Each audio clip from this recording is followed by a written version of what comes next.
Cars. They have always been a very important part of our lives. They come in various shapes, colors, and styles, and work as a useful way of transport. But sometimes, things happen, and for many different reasons, accidents in the road occur, leading to a lot of problems. But thankfully, there's still one thing that can save us for sure. Pay attention, please. Did you see it? That is our true salvation. That is an airbag.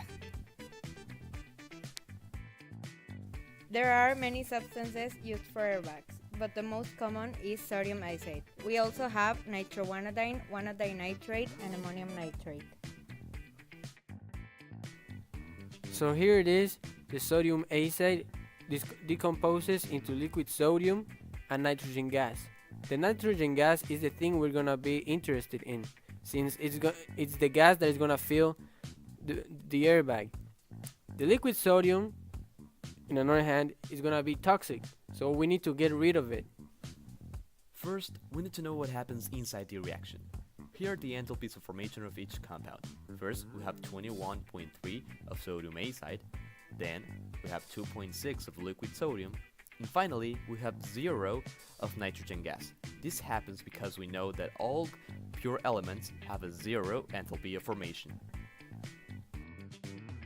So if we plug and chug the numbers, we're gonna have the products minus the reactants, right?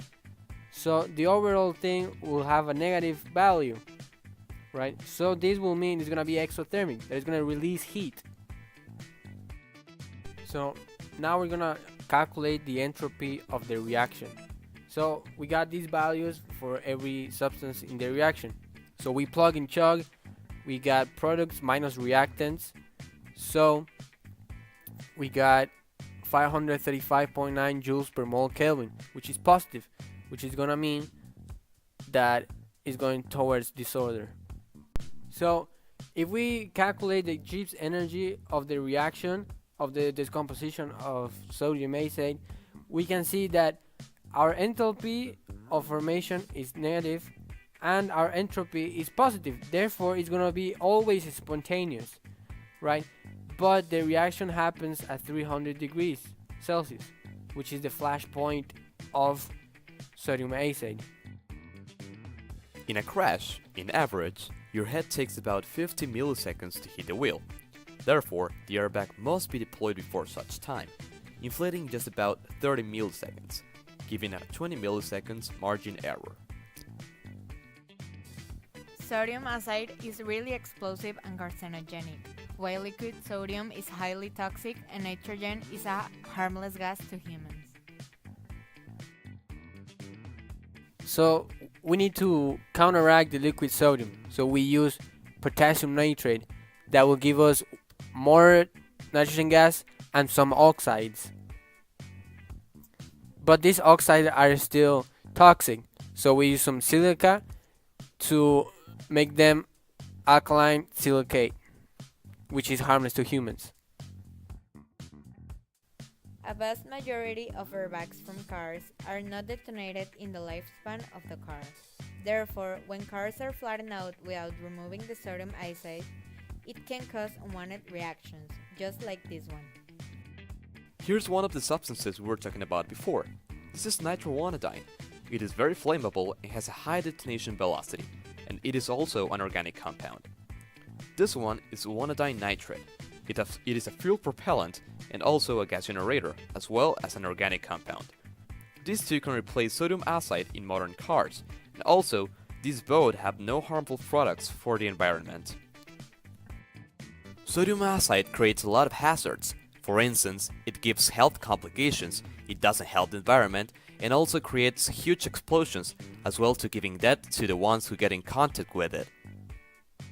Also, there is a safety bonus because when a car has an airbag, the amount of serious head injuries is reduced compared to the cars that only have seatbelts. So, it is safe to say that a car with an airbag will always be safer. So these strong and fast reactions inflate the bag to help the driver to be safer, lessening the impact of the crash. But we need to be careful to handle the reactants with extreme care since they are really explosive. To dispose the used airbags, we can use the polymer of the airbags for other uses, like strings or polymers or stuff like that. The use of airbags have a great impact in the driver's health and life. Since the reactants are really explosive and volatile, we need to be really careful and only manage small amounts of them. Also, the residues of the airbag are really dangerous for the environment and for our health. That's why there are many protocols that we need to follow in order to protect these areas. Airbags became the future of car safety a while ago, being one of the most innovative technologies ever. But now, we're in today's future, and we need to keep innovating if we want a real change for the generations to come. We need to find different compounds for airbags for them to not be as harmful as they are today. And someday, maybe, airbags will not look the same, and will be completely different to what they are now. That is the future.